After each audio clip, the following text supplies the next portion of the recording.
ছোট্ট করে আমার নাম নয়ন।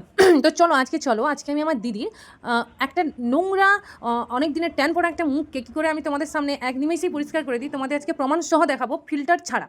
তো যেটা দেখালাম ওটা ফিল্টার ছাড়া একটা ন্যাচারাল লুক ছিল। এবার আমি শুরু করলাম। তো শুরু তো করলাম, তো কাজ চলছে। তার আগে একটা কথা বলি আমি, যে অনেকে আমাকে এসে বলে যে আমার মুখে না ব্রণ হয়েছে, অনেক ব্রণের দাগ হয়েছে, মুখটা যেমন কালো পড়ে যাচ্ছে, কী করে বলো তো? যখন আমি ফেসিয়ালের কথা যখন বলি, ওরা মনে করে যে আমি ব্যবসার জন্য কোনো কিছু বলছি, কিন্তু অ্যাকচুয়ালি ব্যবসার জন্য আমি কোনো কিছু বলি না। যেটা সত্যি, অনেকের স্কিন আছে এতটাই সুন্দর, ফেসিয়াল না করলেও চলে, এমন ক্লায়েন্টও আমার কাছে আসে। মানে সত্যি বলতে তাদের স্কিনটা এত চকচকে, ওদের ফেসিয়াল করার কোনো প্রয়োজন হয় না। তাদের বলি আমি, তোমাদের ফেসিয়াল করার কোনো প্রয়োজন নেই। এবং যাদের মুখে অনেক নোংরা, তাদের তো আমাকে মাস্ট বি বলতে হবে না? তারপরে আমার কাছে যে এটা হয়, ফেসিয়ালটা হয় এবং ফেসিয়াল যে অনেক বেশি কার্যকারী, এটা তো আমাকে বলতে গেলে, জানাতে গেলে তো আমাকে বলতেই হবে। তোমরা যদি মনে করো আমি ব্যবসার জন্য বলছি, তাহলে তোমরা কিন্তু ভুল ভাবছো কথাটা। আমি যদি তোমাদের না বলি, তাহলে তোমরা জানবে কেমন করে যে এগুলো সব হয়? তো হ্যাঁ, একটা কথাই বলবো, আমার কথা যদি তোমাদের সত্যি বিশ্বাস হয়, তাহলে প্লিজ আমার কাছে একবার এসে দেখো তোমাদের স্কিন অথবা চুল আমি ঠিক করতে পারি কিনা। তো চলো দেখে নাও। এটা হচ্ছে একদম ন্যাচারাল, যেটা আমি এখনই ফেসিয়াল করেছি, এটা হচ্ছে ফিল্টার, এটা হচ্ছে ন্যাচারাল ফিল্টার। বুঝতে পারলে? Thanks for watching.